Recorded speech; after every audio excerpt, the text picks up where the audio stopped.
I was a Division I sprinter. And no, this video is not clickbait. If you run track and field and want to get a scholarship to do it, I don't blame you. And I want to do my best to help you succeed. And I also want to be honest with you that if you are a sprinter, it's likely going to be a bumpy ride on the way there.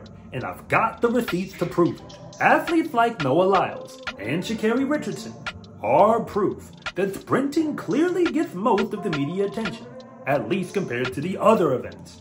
But I was also a college coach, and college coaches aren't like the fans. We don't really care that much what event you do, as long as you're good enough at it to help us win championships. So here is why you probably need to take a serious look at running cross country in high school. Because if you don't, most athletes will regret it, and this is why. I admit that cross country is a sport that's incredibly hard to understand. It hardly gets any television coverage, much less media attention, at any level. In reality, the only people who really know anything about it are the same people who actually do it. And no, I am not including any athlete who uses cross country as preparation for track and field or any other sport as conditioning. I'm talking about the runners who actually know what it means to go for a Sunday long run, or have endured the pain of running mile intervals in the fall. If you do, then you are in fact a legitimate cross-country athlete. That's regardless of whatever your 5K PR actually is. The irony is that cross-country athletes might as well be considered the black sheep of the track and field community, at least when you talk to the general public. People watch Olympic track and field, but nobody watches Olympic cross-country. But remember, the goal here is to get scholarship money to run in college. So my advice is don't get too caught up with what everybody else is doing for a moment. To a college coach, a great cross-country runner is the true superstar of their team. Because unlike everybody else, they can compete for a championship in 3 separate seasons. That's cross-country, indoor track, and outdoor track. It's true for no other event group besides the distance events. And that is why a scholarship to one of them gets you way more than it does with anybody else. It's simple math really, and Katelyn Tuohy is proof of it, because she won the outdoor 5,000 at the NCAA Championship, and then followed it up by winning the outright cross-country national championship, and then indoors completed the double in the 3,000 and the 5,000 meter run. If you're keeping score at home, that's 3 seasons, but 4 straight individual national championships. The truth is that cross-country is a real championship sport in the NCAA. So there are colleges that can't compete for a national championship in track and field, but they can compete for one in cross-country. Only Stanford University, on the men's side, was able to finish in the top 5 of the nation in both outdoor track and cross-country in 2023. And if you don't know, cross-country is not scored like track and field, which is why a college coach has to recruit differently for it. Because to win in cross, every runner competes on the same course running the same distance. In high school, that's normally 5K, but in college, it can get as high as 10K if you're a man. The head coach also must select their best 7 runners to compete for a team title at any championship meet.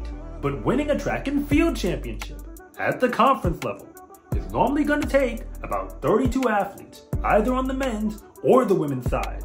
Simply put, if you can't potentially score points at a college's conference championship meet, there's really no reason for a college coach to recruit you. Winning is kind of the reason why they do it.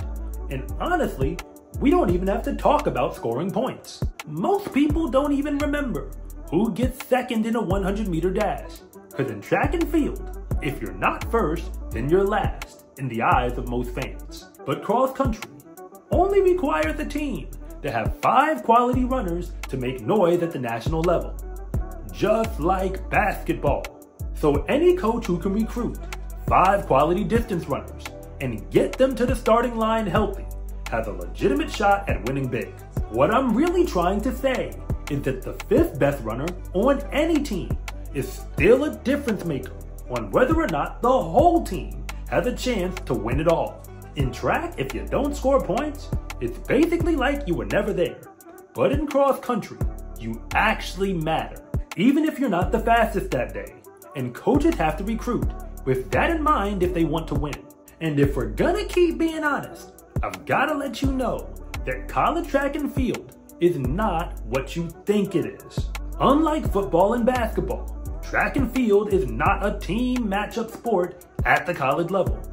Some teams might have 20 athletes on their roster, and others might have as many as 60. Keep in mind, there are 18 individual events at a standard college conference championship meet. But if scholarship dollars is what you're actually after, then you need to know that track and field is what the NCAA called an equivalency sport, where there are fewer scholarships available than the number of athletes on the team. Let me make this incredibly clear. Every college coach must solve the problem of having enough athletes on their team to compete for championships without enough money to go around to everyone. The most common solutions are simple. Coaches will recruit a bunch of athletes who don't get any athletic scholarship dollars in order to fill out their roster, and they give all of the money to a few of their top athletes. Or the other option, where they divvy up the money so that a bunch of people can get a little bit of the pie. But remember, I said a little bit of it. If you are a recruit, then you need to know this, because the scholarship problem is made worse when you remember that cross country, indoor track, and outdoor track are recognized as 3 championship seasons. However, a college track coach has only 1 scholarship bank for all 3 of those teams. They all come from the same yearly budget. That's 12.6 scholarships if it's men's track and field in Division I. At the maximum, to keep it a buck with you, almost no college coach wants to really give a scholarship to a javelin thrower, because they don't compete in cross country and they don't compete in indoors. So that's basically screwing themselves over. A sprinter is a step up, but they don't compete during cross. So a distance runner competes during cross country. And then 5 of the track events are still distance events. They can help you win in cross country, indoor, and outdoor. Now that's a smart use of scholarship dollars. By now you should see where I'm going with this. A good cross country runner is always the best investment for any college coach. Stanford went all the way to Australia to recruit Kai Robinson, and it worked out well for him because he went top 10 at the cross country national meet, and then scored points at the indoor national meet, and then won the double for the outdoor national meet in the 5K and the 10K. It's also why programs like Northern Arizona University have figured out that by having a great distance program, you can always have a chance to compete for an NCAA title in cross, but basically guarantee yourself a spot in the top 25, both indoors and outdoors. I'm not saying the other events don't matter, but a coach has to believe really strongly in you to give a scholarship to you when you're not helping out during cross. If all you do is track, you'll be sitting around watching for all of the fall, and you had better make up for it when indoor and outdoor seasons come around. And while you become a glorified spectator from August all the way through to December, the cross-country athletes will be taking no days off because their competition schedule demands it. So if you run cross-country and everybody around you thinks you're crazy, the joke just might be on them. Your friends probably won't understand why you run a half marathon almost every Sunday. But don't worry about it, because college coaches know exactly what you're doing, because they value it, and they value you, perhaps just a little bit more than they do everyone else on their teams, and they've got a scholarship budget to back it up. I'm Coach Rob, and I'm always here to help you get recruited for college track and field. And if you want to see more content like this, then please like and subscribe.